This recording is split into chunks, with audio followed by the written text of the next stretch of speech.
feeling like I'm Akademiks. Can't ride away. This thing is lit. Give me a second. Have y'all seen this? They said this is super viral.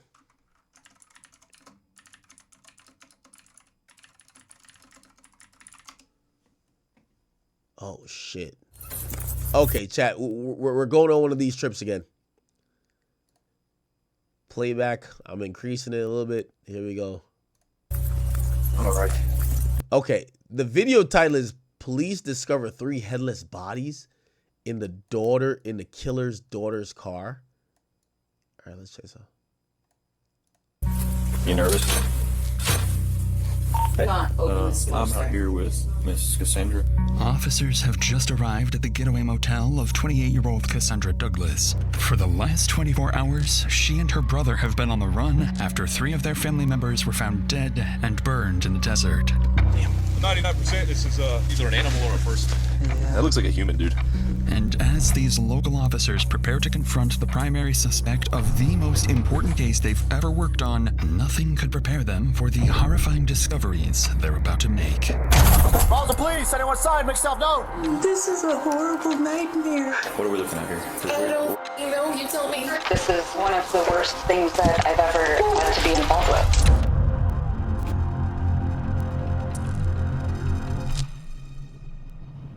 What the fuck? It's a routine Friday afternoon at the Otero County Sheriff's Office when dispatch begins receiving a series of unusual 911 calls from a young man. Communications. Hi, good morning. I'm hoping to file a police report, and I might need some assistance doing so. Okay, and what's your first and last name? Kane Mays. Okay, and tell me what's going on.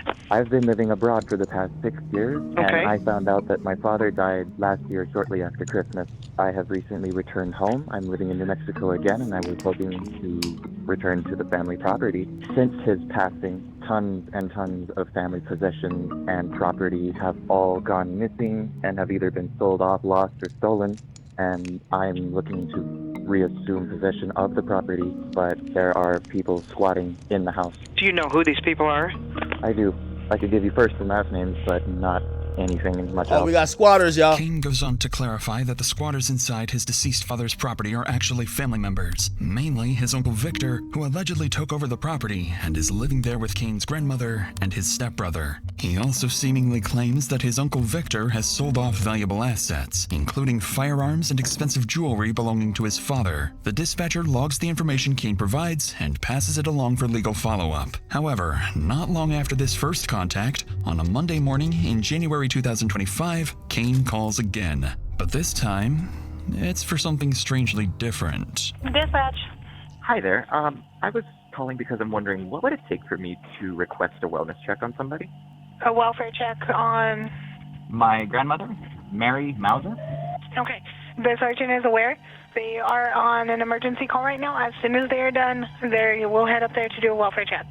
Okay, excellent. Thank you, miss. You're welcome. A couple of hours after Kane requests a welfare check for his grandmother Mary, he calls police again for the 3rd time to share new updates. To the Rosa Communications, you're on a recorded line. How can I help you? Hi, my name is Kane. I called earlier regarding wellness. So Sergeant Nordquist is going to give you a call back.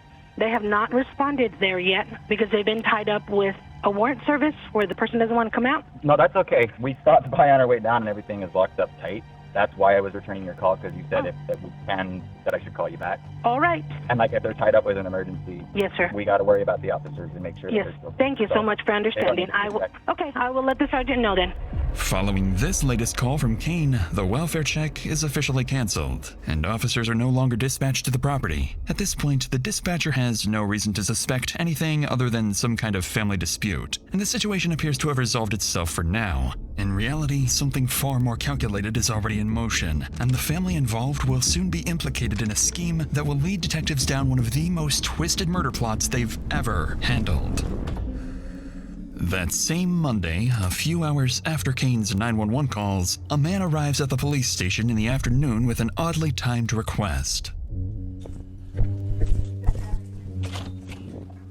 Hello, sir. Hey, how you doing? Doing well. Sergeant Nordquist. Mike Blitz. Mike, it's nice to meet you. How can I help you today? Okay, well, my brother-in-law helps us take care of my mother-in-law. Okay. And he normally is very conscientious about showing up when he says he's going to show up and everything. Yeah. And we have this, we schedule him. We've been taking care of my mother-in-law for 7 years. Okay. She's 93 years old. So anyway, we normally communicate quite a bit during the week and stuff, So, are you wanting to check on him or your mother-in-law? No, on him. He lives on Nogal. Yes. And somebody had called earlier. We were out busy, but someone had called in for a welfare check, but they canceled us prior to us getting up there because they said whoever it was, I can go look and find the name, that said that house was locked up tight and that nobody was up there. The person Sergeant Nordquist is referring to is Mike's nephew-in-law, Kane Mays, and it appears that both Mike and Kane are concerned about family members. Though the family dynamics are becoming tricky to keep up with for the sergeant, Mike is about to make one thing about Kane crystal clear. Do you know what Kane Mays? Yeah, I do know. That's part of the problem. Okay, so what's the problem there? Okay, well, I think he's trying to keep us from going over the look. The house is owned by his father. Yeah, well, the owner of the house, okay, was Frank Beret, and he's deceased. Frank is deceased. Yeah. Victor, his brother, was living with him along with Kane's grandmother and his stepbrother, Killian. As Mike continues explaining the complex family dynamics to the sergeant, one thing becomes clear. 3 people are missing, all close relatives of Mike and Kane. But before Mike leaves, there's something serious he needs to warn the sergeant about. I'm going to get one of my deputies and we're going to go out to the address and see what we can see. See if we can find some. Okay, let me give you some heads up. His dad had a lot of guns, Frank, before he died, and he taught Kane how to shoot. And when Kane came up the other day, I didn't finish my story. Huh? When I pulled up there, okay, and I hollered out the window for Vic because the gate was closed, right? Yeah. Okay. And then a person comes to where I can see about this much of him, right? Up there. And I go, hey, Vic. And he goes, no, it's me, Kane. When he walks down to me, he's packed. He's armed. I says, well, have you seen Victor? He says, no, nobody's up here. Okay. So I think if I were you, I'd look through more than 2 guys. Because I think he knows how to shoot. And I don't know if there were any rifles and stuff like that where he could be. Isn't he related to Kane? So I had his phone number. But then after I had his phone number, he had my phone number, he started texting me. Your grandmother's missing, your uncle's missing, your stepbrother's missing, right? And this is what he's talking to me about. He's a pathological liar. I think he's up to no good. I really do. You guys gotta be really careful. So this guy's related to Kane. Sergeant Nordquist or North. He never called us. That's his nephew-in-law? He never contacted him. It's becoming clear to the sergeant that something is off. Sensing this won't be a routine welfare check, Sergeant Nordquist takes note of Mike's... Yo, chat, I love watching these. This is how you get your detective skills up. You feel me? Like, you got to watch this. Like, you can't watch the end first. You got to watch it and kind of like peep game. ...concerns and prepares to head out to the house. What makes this case so unique isn't just the crime scene officers will soon walk into, but the way police have to piece it together, using advanced forensics and strategic elicitation to cut through the lies. And as the investigation unfolds, this will prove to be one of the most resource-intensive cases for everyone involved, with constant pressure, long hours, and difficult decisions at every step. Many of us deal with our own pressures and emotional struggles, and sometimes all it takes is... Okay, they get to the house. Sheriff's office! Stay here with Sarge. Stay here with Sarge. Gotcha.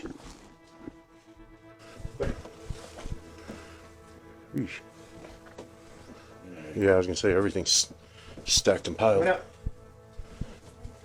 good?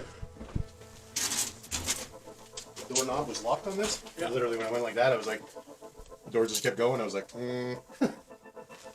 Puzzled by the home's disarray, officers leave after confirming no one is inside. With boxes stacked throughout the home and both of Victor's cars, the blue and green Subarus missing, officers assume the family may have moved out. In reality, the clutter wasn't accidental. It was intentionally staged to conceal evidence of foul play, and it has done exactly that.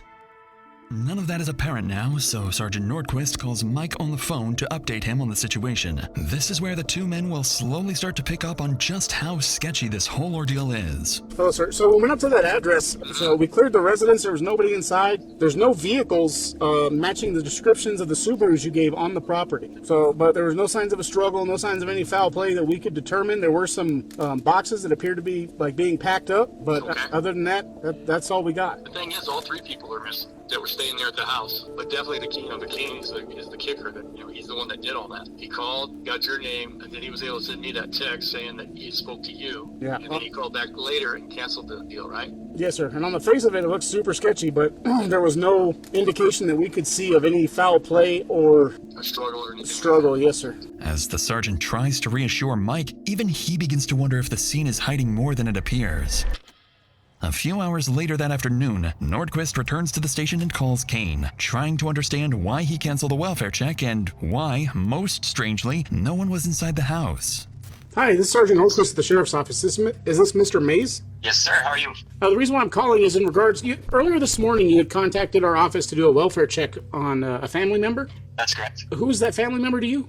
It's my grandmother. Your grandmother? Who lives up there with your grandmother at the 121 No-Go? That would be an uncle of mine and my brother. Do you have any information on them attempting to move anywhere? I was told that my brother and my grandmother are planning to move soon. So the reason why I'm calling is we went up to that address because Mr. Bloody stopped by. Yeah, he was the one who recommended that we give you guys a call. He seemed pretty upset. He was looking for Vic. So we went inside the residence to make sure that nobody was hurt or injured. Nothing was broken into. We didn't see any signs of struggle or any signs of foul play. Did you text Mr.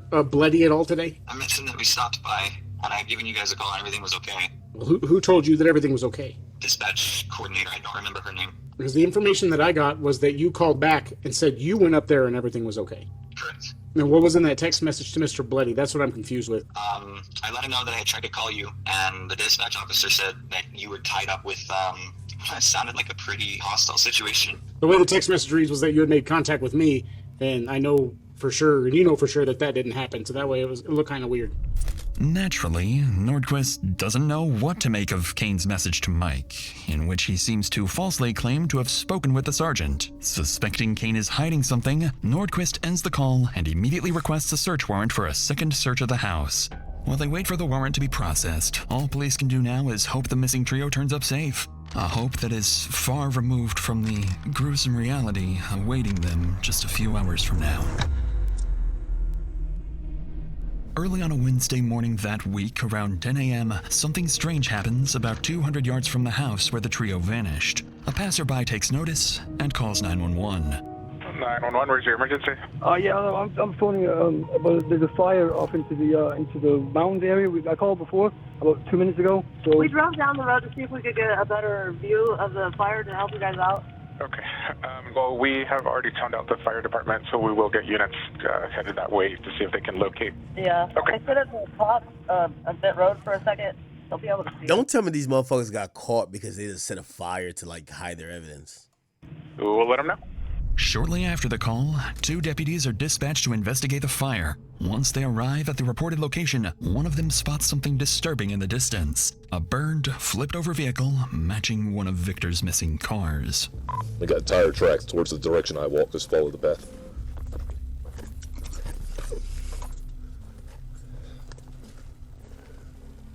I got the vehicle. It's smoking. I got a couple sets of shoe impressions, tire tracks, all that. 99% sure there was a cage and a spinal cord in here, in this vehicle.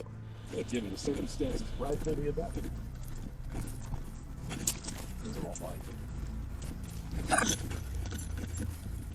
Look right in here. Yeah. That looks like a human, dude. These things burn hot. Yeah. Well, hopefully Slater's and his team is on the way. As officers look inside the car, they can see what appears to be the burned remains of 3 people, too badly damaged by the fire to identify them at the scene. Suspecting a homicide, they call in Sergeant Nordquist, and it wouldn't take long for him to connect the dots. So this might be a Subaru that's a vehicle that they haven't accounted for yet. Look right here. Oh, for sure. You see it? Yeah. It's like, do you see a soul anywhere? I've been looking in here. Just given the circumstances, this actually might be one of the missing people. What's that right there? I was looking at that too. Oh, yeah. That's a skull cap right there. Yeah. Yep. It's by one of our missing people with the missing vehicle. From up here? Huh? From up here? Yeah, I guess Brad, he suspects some guy named Kane killed most of his relatives that live here. And this vehicle, I think it's a Subaru. Looks like this it. is really fresh, they kind of know what's going on. Over here. The Kane nigga's a killer. Yeah, himself. Because it would have caught this whole place on fire. What officers are beginning to suspect is horrifying. Not only do the burned remains likely belong to the 3 missing individuals, but given how recent the fire is, the person responsible may have burned the bodies just hours ago and could still be within reach of police. So, once the scene is secured and the bodies are sent for autopsy, a nationwide BOLO is issued for Kane Mays. Although police now believe they know what happened and who's responsible, they have no idea just how far beyond Kane this plot goes. There are more players involved, more targets, and a multi-state homicide case that will exhaust every resource police have. You gotta find him. We're afraid of him. There was one time I should have died. Probably should be dead twice. And he was so aggressive. I thought we were gonna die. I thought he was gonna shoot us on the property. More than 24 hours after the fire, officers remain unable to find or contact Kane, raising concerns that he may be on the run. But this is when the initial autopsy results come in, confirming what officers had feared all along. The burned victims are Kane's close relatives: his uncle, Victor Perea, his grandmother, Mary Mouser, and his stepbrother, Killian Mays. Beyond confirming their identities, the autopsy offers little actionable insight. At least one victim had a confirmed gunshot wound to the head, but the other remains were too severely burned to identify all injuries. Investigators surmise that the victims were likely incapacitated well before the fire was set. Following these horrific findings, they begin digging deeper into their main suspect's background. It turns out Kane Mays had been living in Canada and working as an engineer until just a few months earlier, and had several documented domestic incidents involving his wife. Hoping she may know where her husband is, officers reach out to Kane's wife on the phone, where they'll find out she might know far more than that. Hello, my name's Justin Mitchell. I'm a detective with the Otero County Sheriff's Office in New Mexico. Are you Samantha? Yes, I am. I had a feeling I might receive a call from you at some point since I did give you guys a call. Yes, ma'am. You want to tell me from the beginning, like how you met him and your relationship with him? I've actually been speaking to the Ontario Provincial Police because I thought he was messing with me, like I'd mentioned. So I'm also filing a case against him right now, but because it's Canadian and now he's in America, who knows if that's gonna. But he was physically violent with me, and I have evidence of it. Yeah, we just met playing video games online, and we started an online relationship. And for a few years, it was just basically we would talk. Wait, how this chick kind of sound like she middle-aged. How she meet this nigga playing video games? And then one day, he calls me up and he says that his father disowned him, and he needs to move here right away. He'd always been verbally towards me, and just in general, he had a weird attitude towards things. Eventually we moved out. Brace yourself for this one, because I feel bad that I didn't come forward. Told people that he had beaten me, and now this has happened. I'm gonna be honest with you. Like, we both had an alcohol problem, but I never drank before I met him, and he definitely, pushed that on me, and he pressured me to drink a lot. Like, there was always a pressure. He wanted me to do it. He just did start hitting me. He did start getting violent with me. Probably should be dead twice.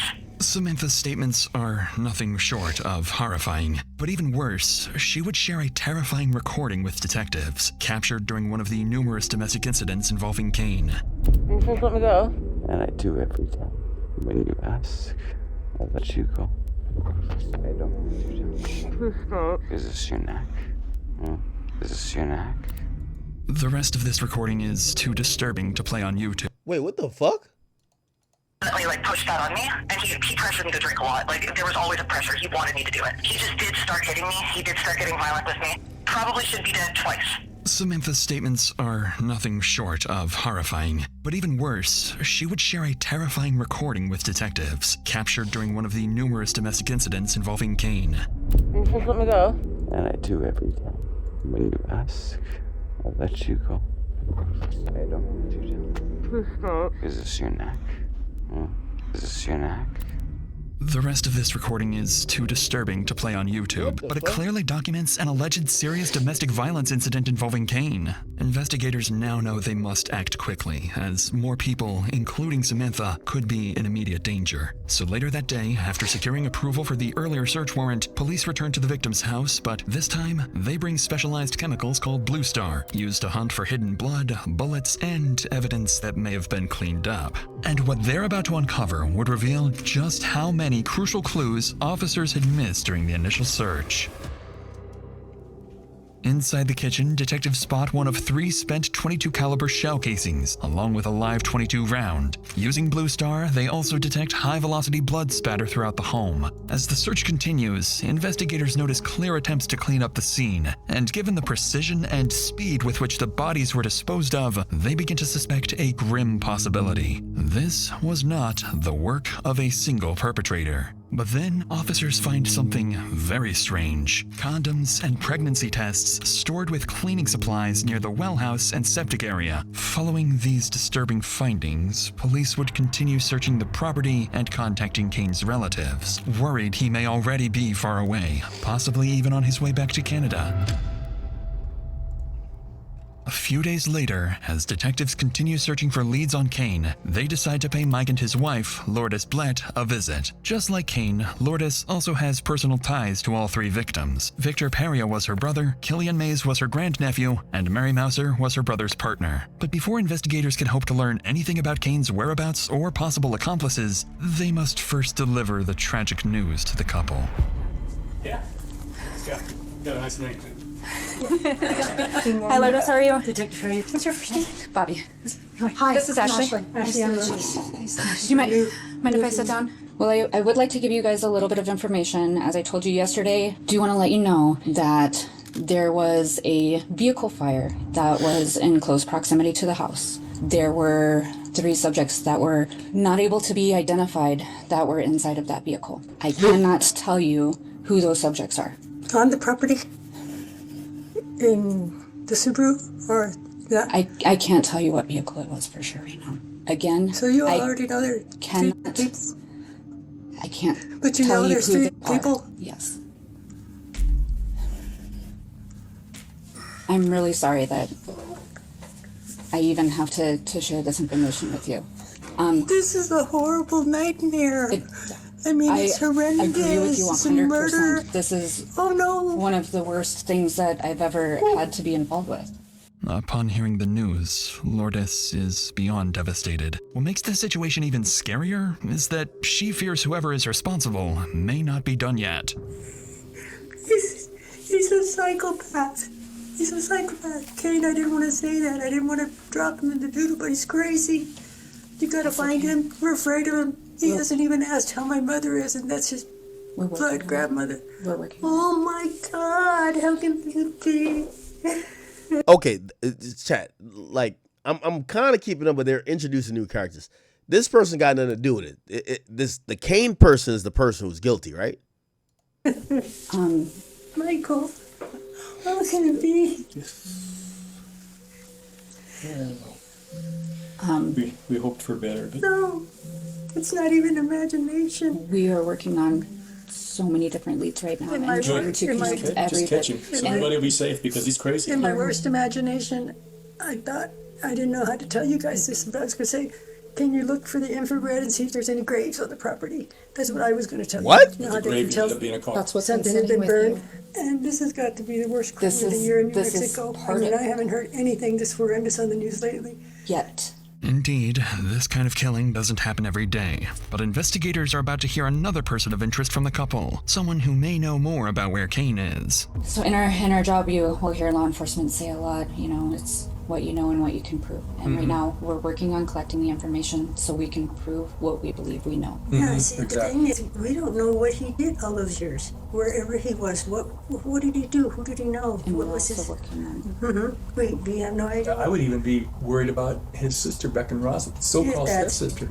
When that one text he sent me about working with the over in Roswell or whatever he said. Yeah, he was saying something about like helping out his sister with her crazy ex. Crazy ex, yeah. Something like that you had shown me, Yes, I right? think it was a relationship. I kind of remember that at the beginning, that she wasn't with that guy anymore because of that. Was Like, that- I was supposed to feel sorry for her or something. When they first were like chit-chatting and everything. Oh, in the like, conversation? "Yeah, Okay. She's talking about Yeah, I Thanksgiving think Day that call. they said something about that. Mike would go on to identify the woman in question as 28-year-old Cassandra Douglas, Kane's half-sister. And based on his concerns and the evidence from the home search suggesting at least 2 people were likely involved in the cover-up, detectives begin to wonder if Cassandra is the next key piece to the puzzle. So with this new lead, the interview concludes, and investigators shift their focus to Cassandra and her potential connections to the homicide. Coincidentally, as investigators prepare to call Cassandra the next day, she reaches out to them instead, with a very peculiar 911 call. Hi, is there any way that you would mind putting in a welfare check on my brother, Kane Mays? What's the address? He told me that he was going to 680 Cox Canyon, Cloudcroft, New Mexico. 680 Cox Canyon? Yes, ma'am. He was supposed to meet up with our uncle and told me that if he didn't come back last night, and definitely if he didn't come back in the morning, that I needed to call you guys. He's been part of a missing persons thing, and Mike has been acting very aggressive and hostile towards us.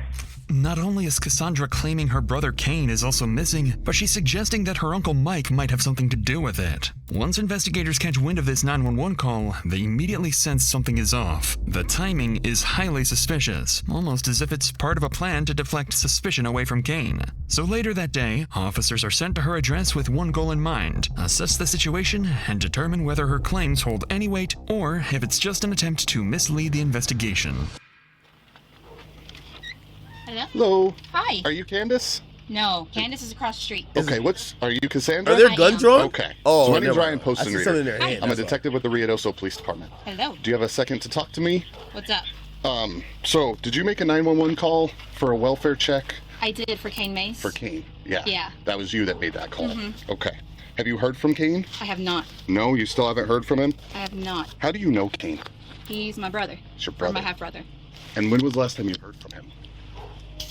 He was supposed to go up to meet with Mike, I think on the 21st. He told me that if he didn't show up by the morning of the 22nd, that I needed to file a missing persons report because I already have 3 family members missing. Killian and Mary were supposed to go up to Albuquerque. I haven't seen those two alive since 11/23. Give me just a second. Okay.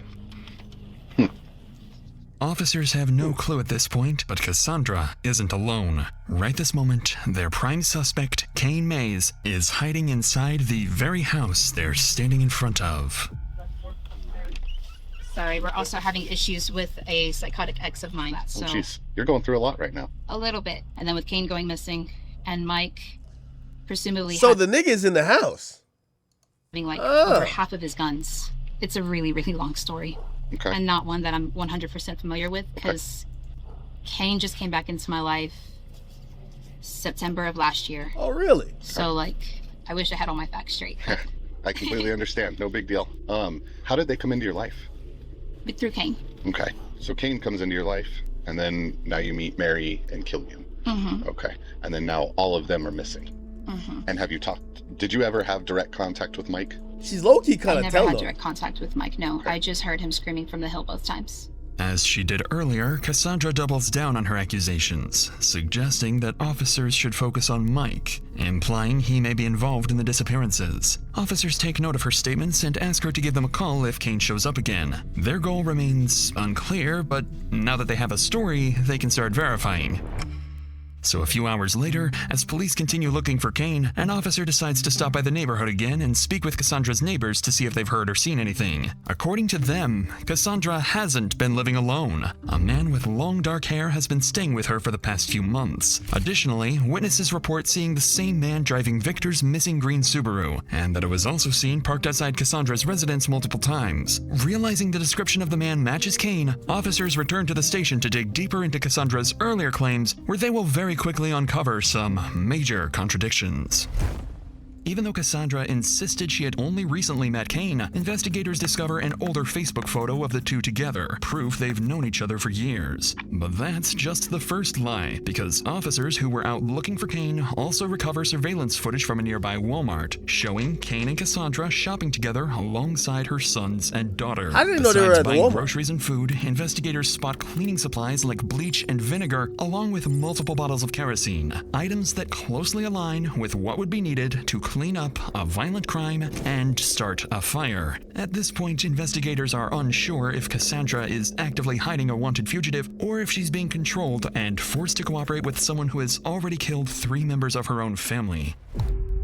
With suspicion mounting, detectives obtain a search warrant for Cassandra's house. Then, around 8 p.m. that night, a group of officers return to the property, taking up positions outside the house as they prepare to raid it. Occupants of 7 Morningside, this is the Roswell Police Department. Exit the front door with your hands up. Do it now.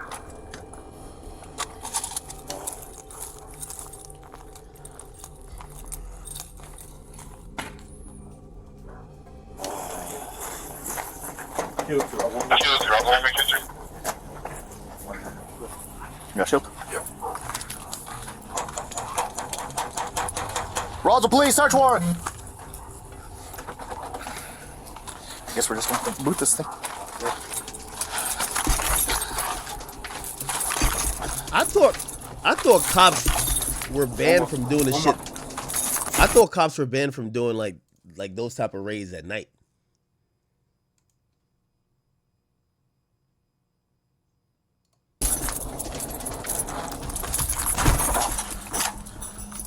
Roger, police! Anyone inside? Make yourself known!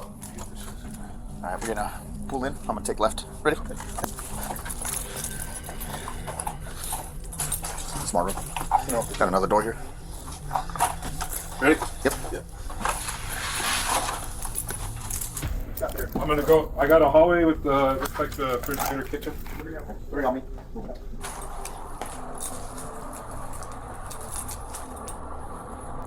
And Cassandra Jolly's the one that lives here, huh? Yeah. Look, they got some La Muerte stuff right here. Santa Muerte. There's a, see that?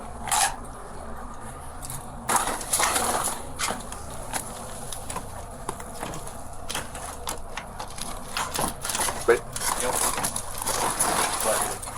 This is Something where weird. he's been hanging out because there's that monitor for the camera that's in the window. What are those guys on a fucking terrorist watch? Hey, chat, what the fuck is this? What symbol is that? This shit right here. What is this? Did you remember what those cigarette packs were? I had a Marlboro and then I had a... Yeah, I saw that one in the closet. Another one. Your big cans are all over this room. Your Red Bull can. Inside, something about the house immediately feels off to the officers as they observe unusual posters, graffiti, and other unsettling details scattered throughout. They then make their way into the bathroom. This looks like the Breaking Bad house after Walter White went on a run. Where one officer recalls hearing that something might be hidden underneath the house. I highly doubt, but did that door was open? No, we I'm sure this one here's referring to. Like under all this? That's what he said. The neighbor across the street said that he used to live here, and then there's a door underneath the washer and dryer. At least the basement. Because didn't they say there was another secret exit or something here? There's a couple windows. What do they go to? Do you filled in? They look up there already, you know?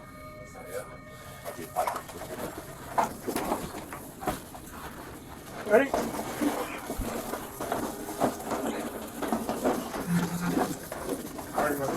Go ahead.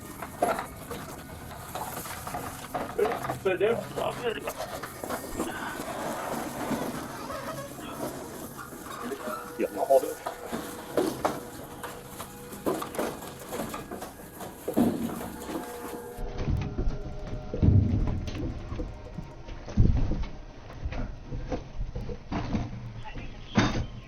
No dust on it. Oh, that'll fit. That. Mm-hmm. You know what I mean? Oh, yeah. That's too new. Really big. Mm-hmm. All right. Got a water leak. That's the basement, right? It's kind of weird to have a door right there too, huh?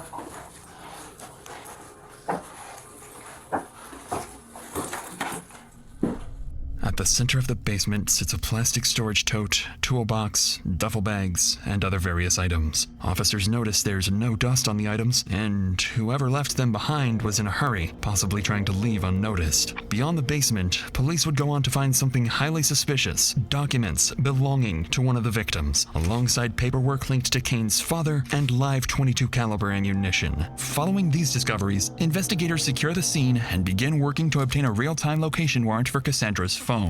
With their suspicions growing that Cassandra fled with Kane, officers know they need to locate them quickly before they vanish, potentially escaping to Canada. 12 hours later, investigators strike gold. The warrant for Cassandra's phone is successfully approved. And in a major development, Verizon pings Cassandra's phone nearly 1,000 miles away. She's no longer in New Mexico, but in Hernando, Mississippi, inside a Super 8 motel. With this discovery, She still got her fucking phone? the case becomes multi-state, with police in Mississippi quickly briefed on the investigation. Officers are then dispatched to locate Cassandra. This is the final phase in the case, and what happens next will determine whether police get the critical answers they need or lose the lead entirely. As officers make their way to the Super 8 motel, their primary objectives are to extract information about Kane's whereabouts, test Cassandra's statements, and determine how deeply she may have been involved in the homicide of her own relatives. When officers finally arrive at the motel, something immediately feels off. Mister? Miss John. Or actually, technically I'm Douglas, because I still have my ex's last name. So, what's going on? What are we looking at here? I don't know. You tell me.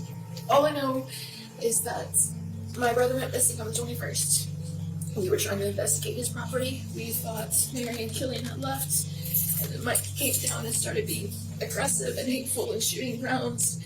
And we've already tried to file this with the Roswell Police Department down in New Mexico.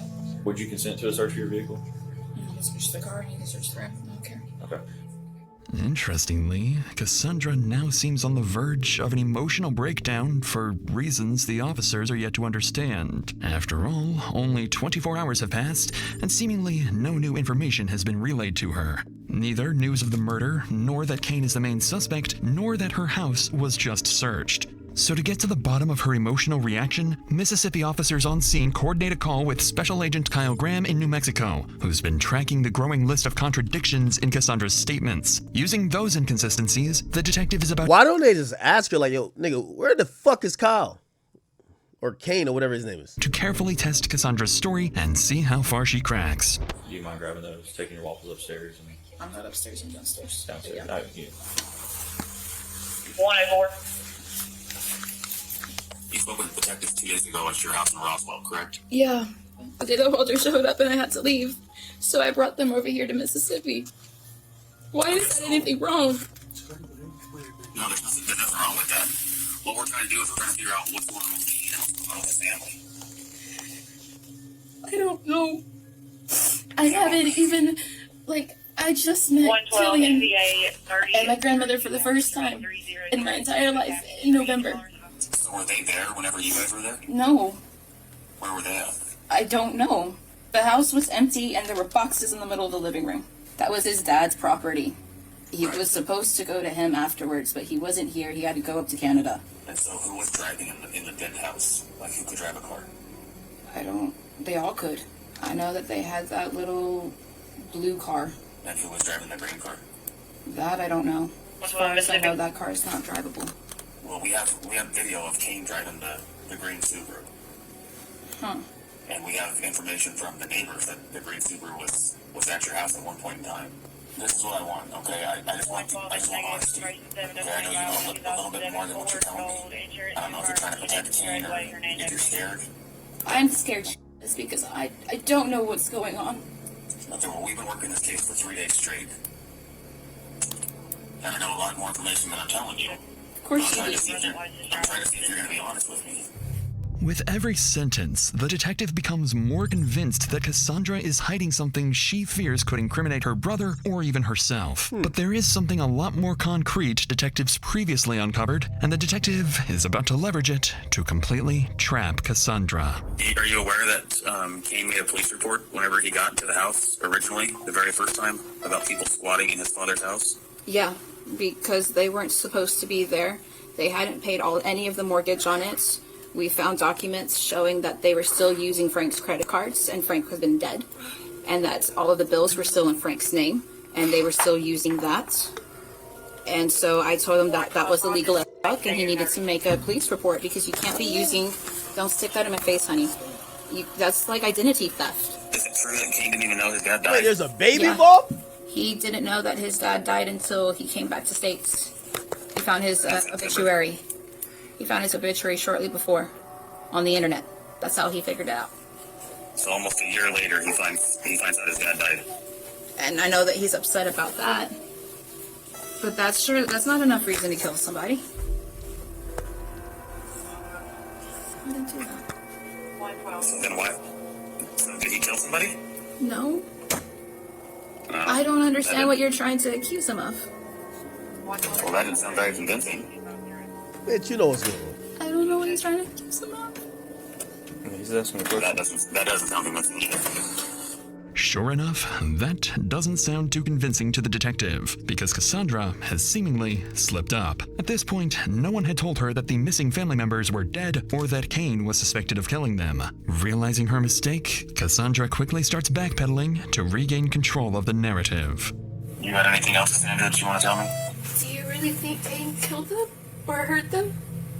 I'm pretty concerned. I mean, I don't think 3 people just vanish off the face of the earth, especially when 2 of them are elderly. And then Kane just comes in from Canada and all hell breaks loose. That's kind of suspicious to me. God, I'm so stupid. I wouldn't even think to put 2 and 2 together like that. But Mike was so f***ing scared. Nah, I ain't gonna lie. This chick kinda deserve. Yo, they gotta put this chick in a Tubi film. They gotta put her in a Tubi film. Word up. When he came down, and he was so aggressive, and I thought we were gonna die. I thought he was gonna shoot us on the property. Well, you didn't even see that he had a gun. Kane told me that he had one, and he was mad enough. Oh my God, he was so mad. As a last-ditch effort, Cassandra goes back to accusing Mike of being responsible for the disappearances. But in fact, officers in New Mexico have already quietly debunked that claim, information they are holding back for the right time and place. Before leaving, they also check Cassandra's car, where they find belongings hastily packed up. But Cassandra explains this as a desperate attempt to run away from her abusive ex-boyfriend. So shortly afterwards, the officers wrap up their visit. But in doing so, they've proven something crucial. They can find Cassandra whenever they want, something she clearly didn't anticipate.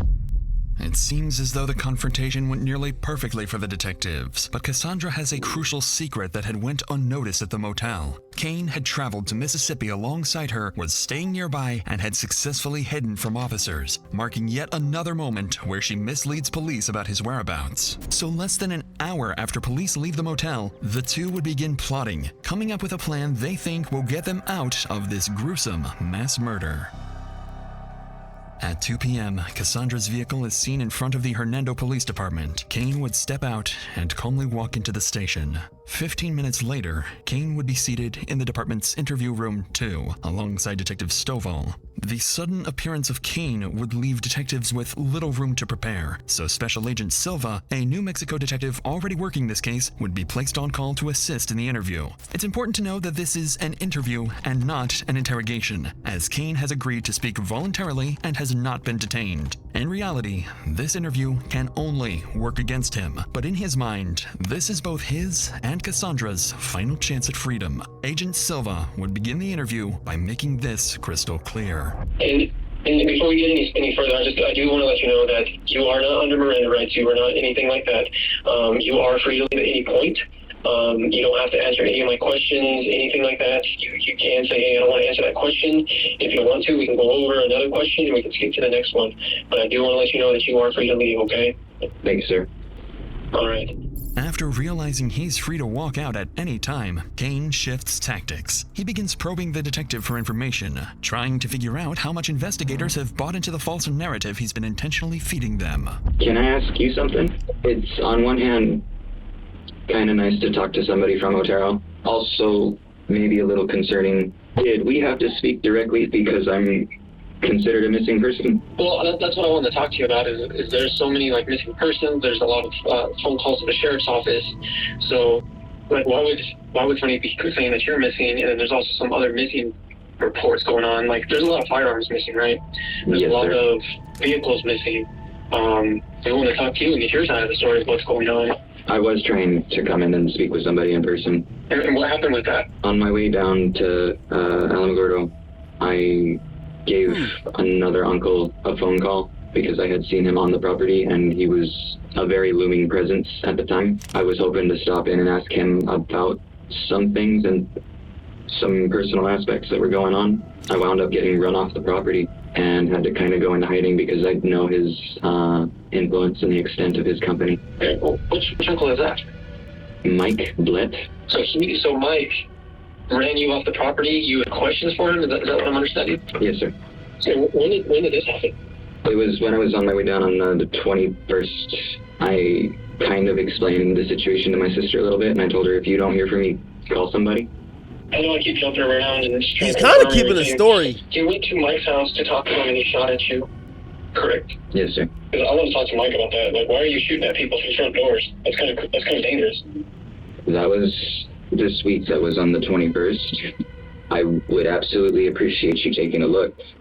Kane makes his alibi clear. Mike, the man who kicked the entire investigation off in the first place, is the suspect detectives need to be focusing on, alleging he shot at them through the front door when they approached the home. Unfortunately, detectives have spent far more time investigating than Kane realizes, allowing Agent Silva to completely debunk Kane's story. Simply put, there are no bullet holes or any signs of a shooting on the property. Okay. So here's the thing, Kane, is I'm gonna start going through some of your story here. Okay, that's not making sense to me. I'm not saying that you're lying. I'm just saying I don't think it's fully there yet. If that makes sense. It was kind of cut off. Can you hear me? Yes, sir. You went to Mike's house. Mike shot at you this week through the front door. You announced yourself. How come you didn't call 911? I know that they very much do not take too kindly to law enforcement.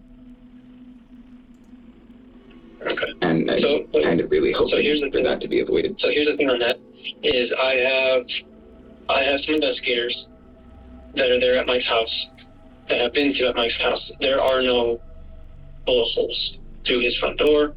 There are no bullet holes through the siding. They're not seeing you on his cameras at his house. So that's what I'm saying, is some of it's not making sense. So did you actually go to Mike's house and knock on the door? Because you're not on camera. Did they check? And his cameras go back this week. They go back last week. I'm not seeing you anywhere on there.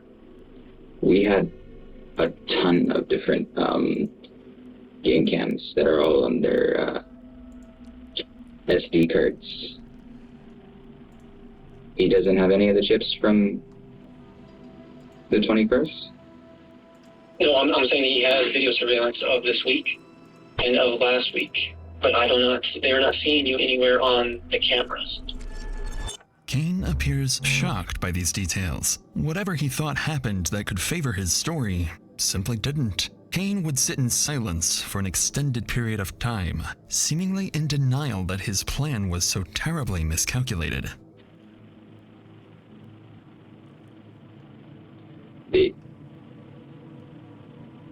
If they still have the footage, they should totally show me pulling up. I parked along the mailbox.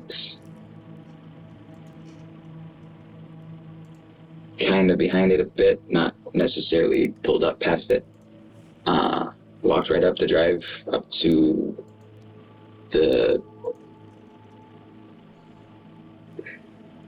it's kind of tucked in between This nigga kind of smart a little bit.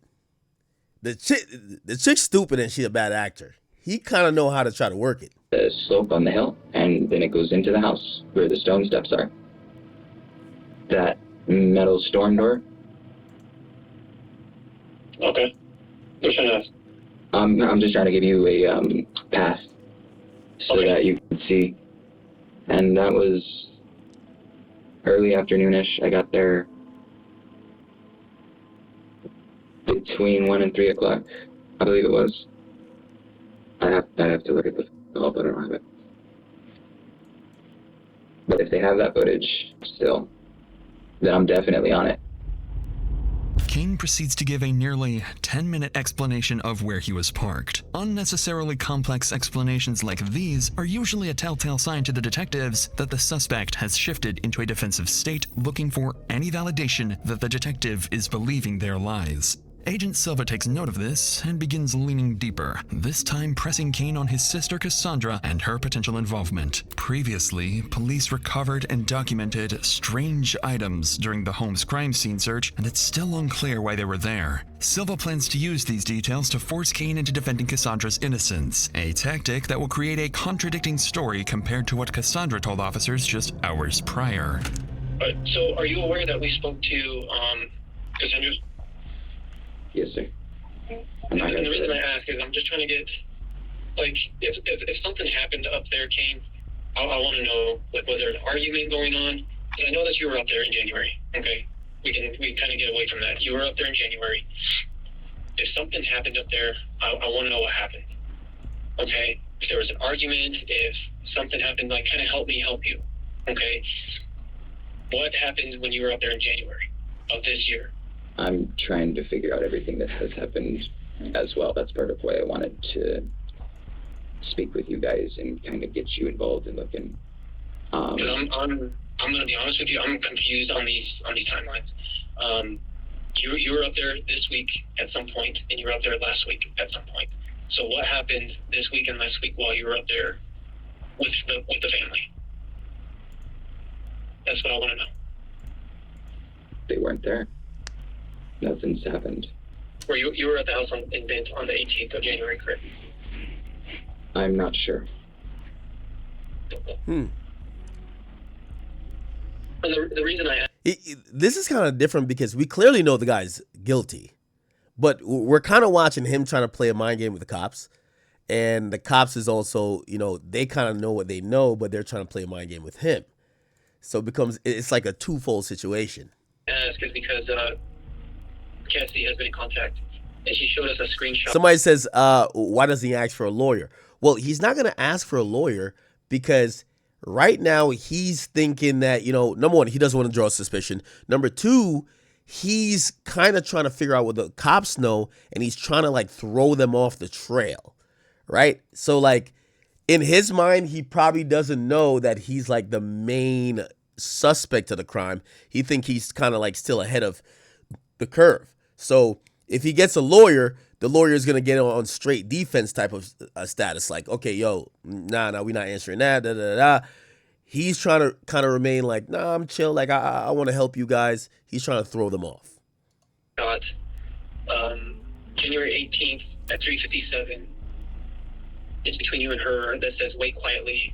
And say, wait for me. That's actually something that I was going to try to find.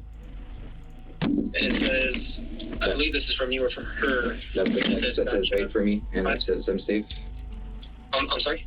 Those are the texts that say to wait, and that I'm safe. It says, I'm safe, wait for me. And then there's a response that says, gotcha, I have eyes on the front. So far, so good. That's the day that Mike came up to bed. Okay. At this point, Kane must be starting to realize Cassandra may not have been on his side as much as he had thought. Not only are the police beginning to take a clear side, but his only teammate might be against him as well, perhaps explaining why she dropped him off at the police station. Note that Kane at this point can avoid any question he wants, and more importantly, can leave whenever he wants. Even Agent Silva decides to take a brief step away from the phone, but Kane would stay, instead letting the officer in the room in on what's going through his mind. Between you, me, and the walls, I really think that someone is trying to pin years worth of shit on me. Because I came back home at the wrong time and interrupted something.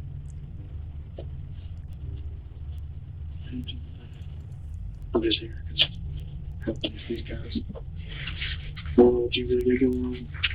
This cop is playing his role so good. He's kind of like a sponge. He's almost kind of like, bro, I'm not trying to like accuse you of anything. I'm just here doing my job. I don't know, whatever. He's gonna open up to him because especially they're just in a room. So I asked the question. I'm just sitting here. Mr. Silva seems like a trustworthy detective. I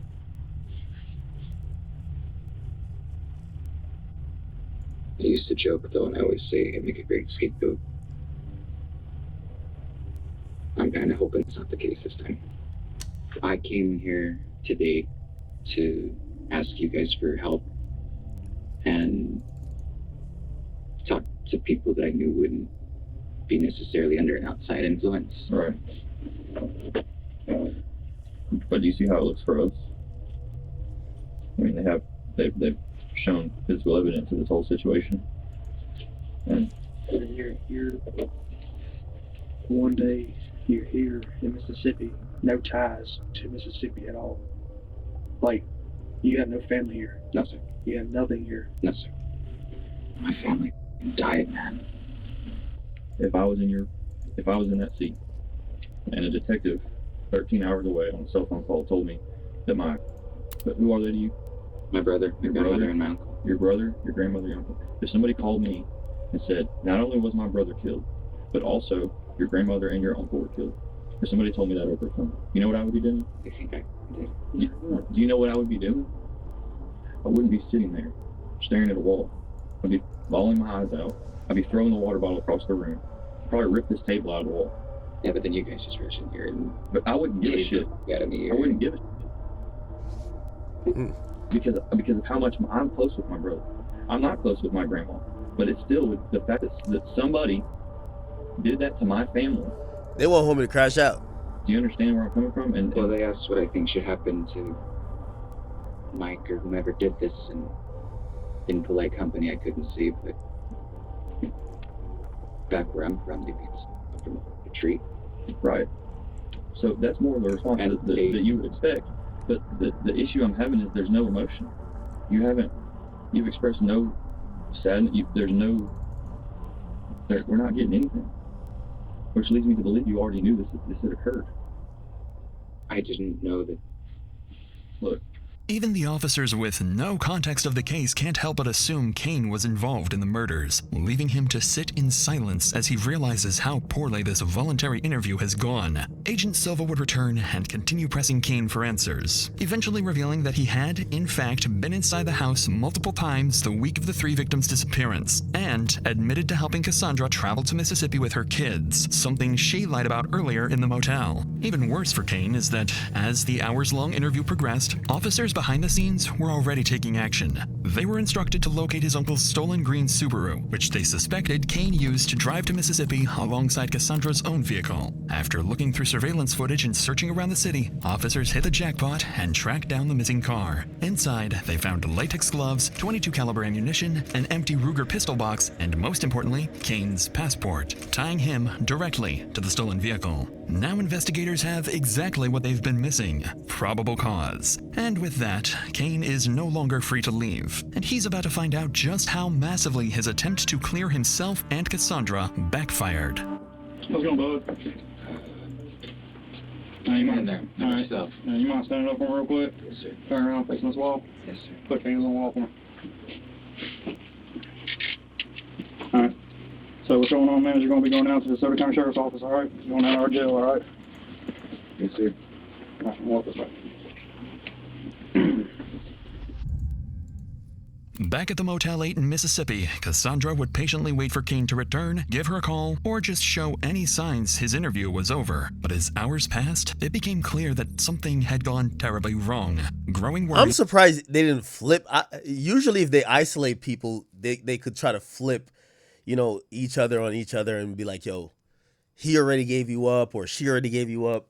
Cassandra packed her bags and fled alongside her children, making yet another 1,000-mile drive back to New Mexico. Detectives keep tracking her phone signal until it finally stops at her parents' house. By this point, investigators have more than enough to justify Cassandra's arrest. But one critical question still remains. Was she directly involved in the murders? And if so, to what extent? Because of that uncertainty, officers make a deliberate decision. Rather than moving in aggressively, only 4 investigators go to the house, keeping the encounter calm and cooperative. Their goal is to interview Cassandra on the property and, if possible, apply enough pressure to turn her against Kane. If they can do this, they'll be able to pin both Kane and Cassandra against each other, forcing them to incriminate themselves.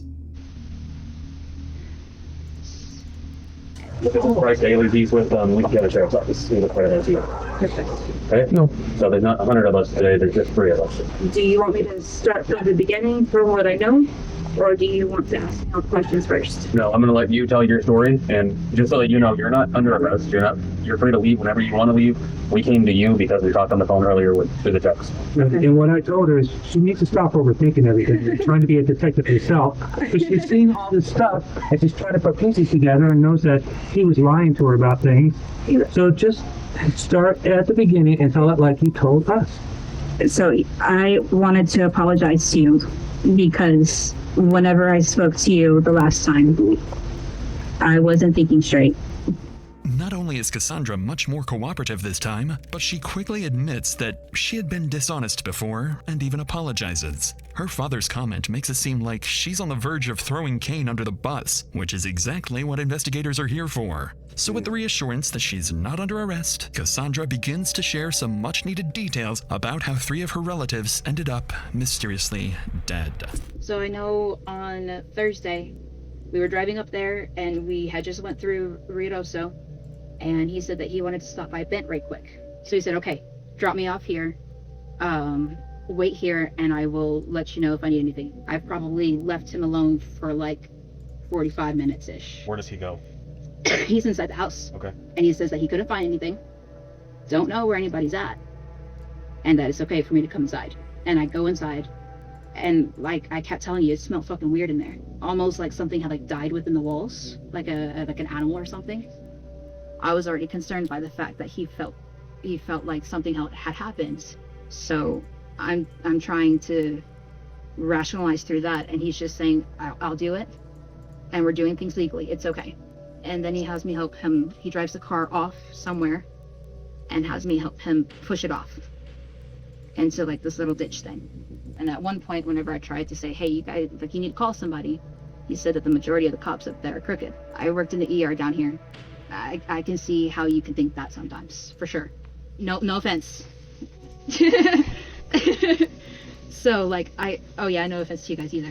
Investigators are clearly not fond of Cassandra's strange remark, though by now it's becoming clear to detectives that Cassandra is putting Kane at the center of everything, while noticeably avoiding any direct mention of the murders, the cleanup, or the burned bodies. Instead, she frames everything vaguely, claiming Kane suspected something happened inside the house, but they didn't look too deeply into it, and that she was simply helping him deal with a property dispute. Investigators allow Cassandra to continue telling her story, but the more she talks, the more convoluted her version of events becomes. Then at this point, she even invites them inside, where the story only grows longer.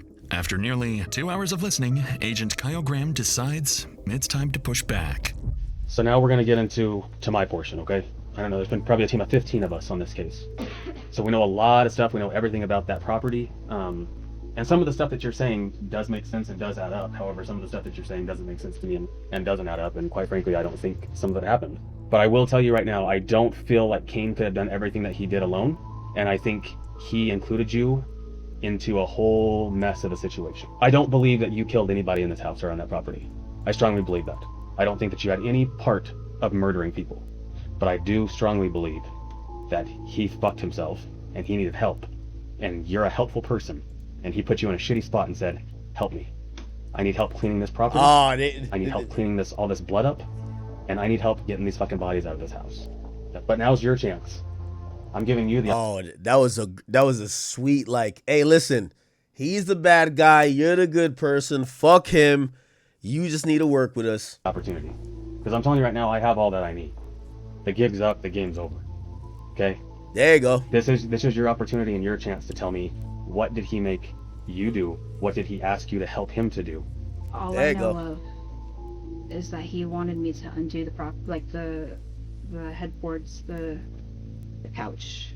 But You notice no blood on that? Think about it before you answer that. Not the side that I picked it up from, no. All I did was what he asked me to do. But you understand, all you did what he asked you to do. It's too late. You already helped him. That's already a crime. Which it's I too late. know that. And so, that's the reason why I asked if I needed an attorney, because I tampered with evidence. Correct. So. And it wasn't until after the fact that I sat there and I thought about it, because he said that everything was found that way. So the charge is already there. There's not going to be any more of, it's not going to get any worse other than you just telling the truth of what happened. The charge is there. You already have a tampering with evidence charge on a first-degree murder, okay? That's a second-degree felony. Needless to say, this is not what Cassandra is hoping to hear. In this moment, she realizes her days of freedom may be numbered if she continues twisting the facts to protect both herself and Kane. Cassandra knows something has to give, so after hearing what's awaiting her, she asks to step outside for a smoke, and this is where she finally gives detectives a small piece of the truth. Like I said, I went out there. I went out to the store. And I came back.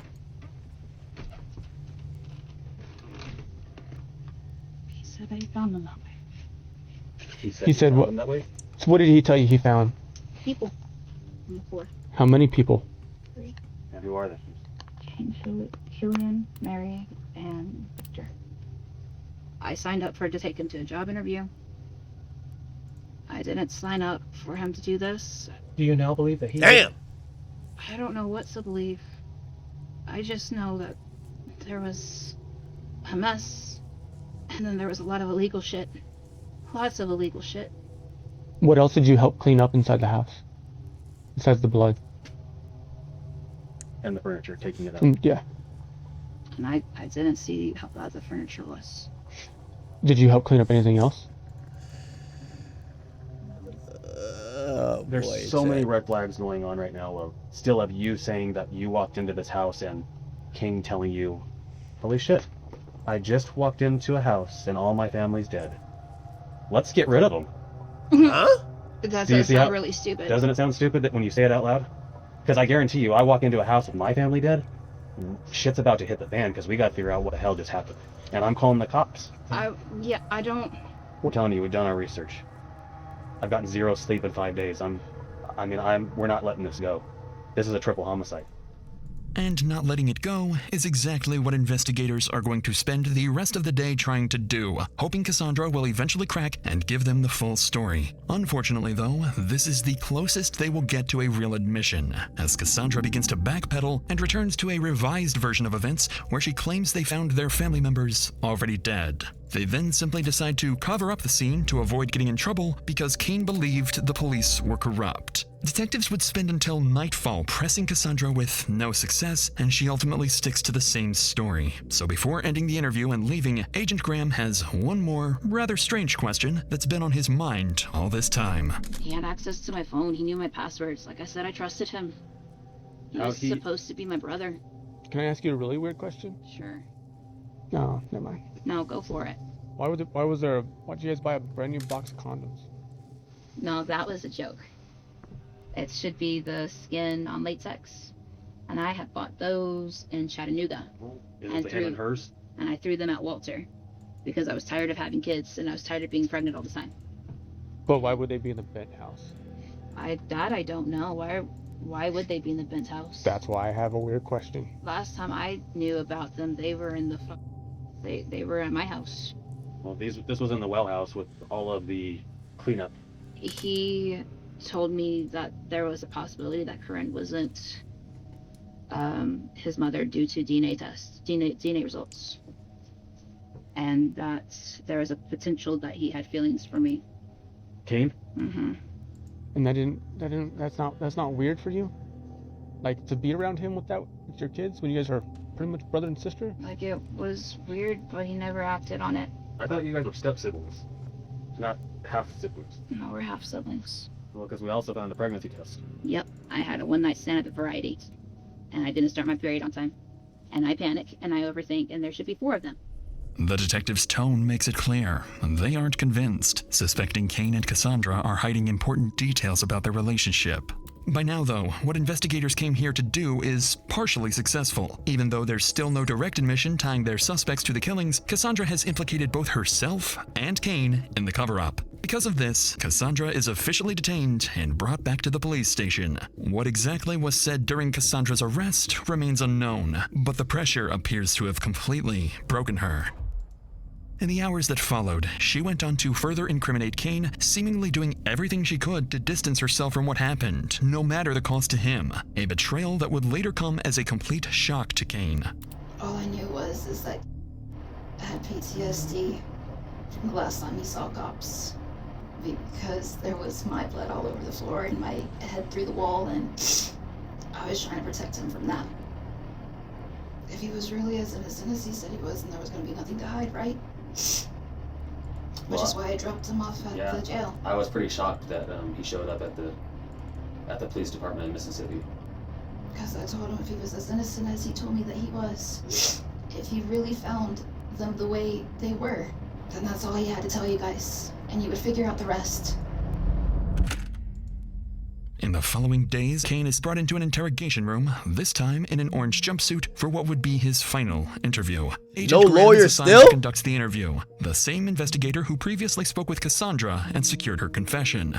By this stage, Graham knows the case inside and out, and he approaches the interview with a deliberate strategy, intent on extracting as much information as possible. And in this case, that's exactly what's needed, because now, more than ever, detectives need a confession. Right as the interrogation begins, Kane makes a desperate attempt to ensure Cassandra is keeping her story together. He seems to be completely unaware that Cassandra isn't protecting him anymore. Flip, nigga. Do you happen to have a pen handy? I do. Do you have her number?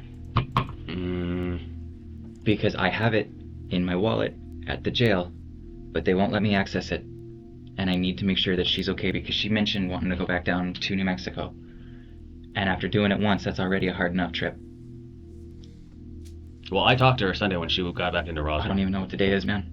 At this point, Kane still believed Cassandra was in Mississippi and hadn't spoken to officers since their first contact. Unfortunately, not only did Cassandra confess since then, but she did it in front of the very detective, sitting just feet away. So, I talked to her on Sunday. I traveled to Roswell when she got in. I talked to her for probably, I don't know, more than 2, less than 4 hours, okay? And then on Monday, I traveled to Roswell again, and I talked to her again. Okay. For about, I don't know, 2 hours, okay? But I learned a lot from her, okay? And I'm hoping that I'm going to learn more from you. I don't want to call anybody a liar, but I think there's some inconsistencies with your statements. Because I want you to know that there's going to be a lot of questions that I ask you that I already know the answer to, but this is going to be a test for you to see if you're being truthful with me, okay? Because I know it's the truth, because I've been working this case since Wednesday the 22nd, okay? After Agent Graham makes it obvious Kane is on his own now, the interview demeanor changes fast. He wastes no time bringing up Cassandra's confession and placing it directly against Kane, making it clear that detectives are no longer relying on his version of events alone. Did you hurt anybody inside that house, including Victor, Killian, and Mary? No, sir. So, how does Victor, Killian, and Mary just mysteriously go missing? I've been trying to find out the same. You do understand, though, that we found all 3 of them, correct? I believe Special Agent Silva did tell you that. He alluded to something that I was really hoping is not truthful. So I'm not really one to beat around the bush, okay? I wonder why they even needed like his. Well, I guess like having his confession is like really important, but they pretty much got him. I just call it like it is, okay? But Cassie's told me everything that's happened, okay? She told me the involvement. She told me what you guys did. That you walked into the house, you found all 3 of them dead. You guys picked up their bodies, you put them in the blue Subaru, you drove it up the hill, you guys both tipped it over. She told me it all. Okay, you guys used a little green dolly to pick him up and put him on the dolly, wheel him out to the car. You tied a rope around Killian's waist, hooked the rope up to your dad's hitch, and drove the car to pull him into the back seat. So the gig's up, Kane, okay? I told you I don't beat around the bush. I've worked over 100 hours in 1 week, okay? This is serious. So now, this is your opportunity and your chance to tell me your side of the story. Cassie's told me hers. Okay. Okay? Okay. As Kane sits in silence, the realization sets in. He's on his own now, and whatever story he had planned coming into this interrogation has now been flipped entirely on its head. But Agent Graham presents the story strategically. By laying it out exactly as Cassandra described it, he gives Kane an opening to admit only to helping conceal the murders, while shifting responsibility for the actual killings onto someone else. If he can get this confession first, it'll be significantly easier to get Kane to confess to the killings later on. Do you want to start back at the beginning? And I know the date that all this happened also. I can tell you what happened. I can't tell you why. Huh? I don't know. I was trying to find out. I fucked up your crime scene, and I'm sorry for that. Oh, he's still going with another story. Is everything that I just said, what Cassie told me, is that accurate? To a degree. And what isn't? When we went to the house that day. And it's just you and Cassie? Yeah. Not the kids? No. There's a witness too. And who is that? The mailman. He can attest to this. Like the postal man that drives and delivers the mail in the mailboxes? Yeah. Okay. Yeah. We had gotten there just before him. He went up. I told her to hang tight for a minute because that meant that everybody would be awake. And that was kind of looking hopeful. Killian was up and moving about. And I knocked on the door. I told him, hey, you just missed the postman. And he was real fidgety. He was scratching his head a lot. He was irritated. And I told him, hey, I got some good news. Everything's moving along with the mortgage company. We're looking to move in, and we ought to be all set by like the end of the month. Everything should be... Wait, why is he just speaking like this? Bro, get a lawyer. They got my process, or my status is pending. He closed the door. And I watched him take the mail off to the bedroom. This nigga's telling the whole story. Back, and I heard like... Must have been 20 gunshots. I didn't even think to do the front door. I just ran around to the side, came through my door. And it wasn't closed all the way.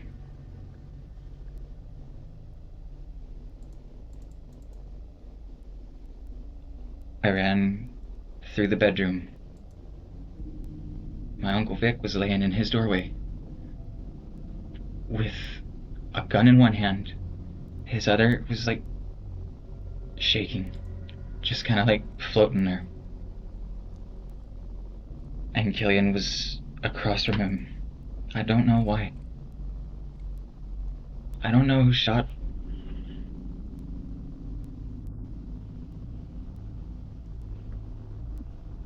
I don't know. So where... I'm sorry,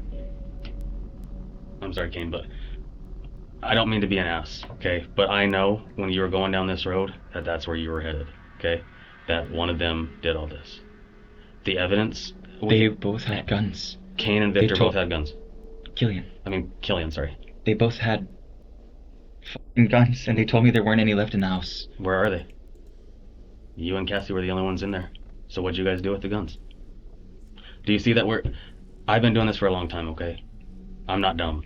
This isn't my first homicide, okay? Kane falls directly into Agent Graham's trap, confessing to concealing the bodies and giving a terribly thought-out lie about who committed the murders. But Graham doesn't stop there and begins pressing further, letting Kane know that nothing he can say at this point will dig him out of his grave.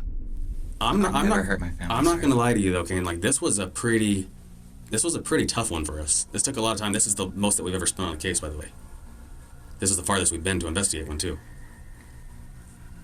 And I mean, the whole wrapping the rope around Killian's waist and pulling him in with the other car, I mean, that was pretty creative.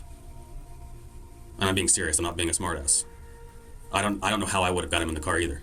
I don't know how I would have got him on the wagon.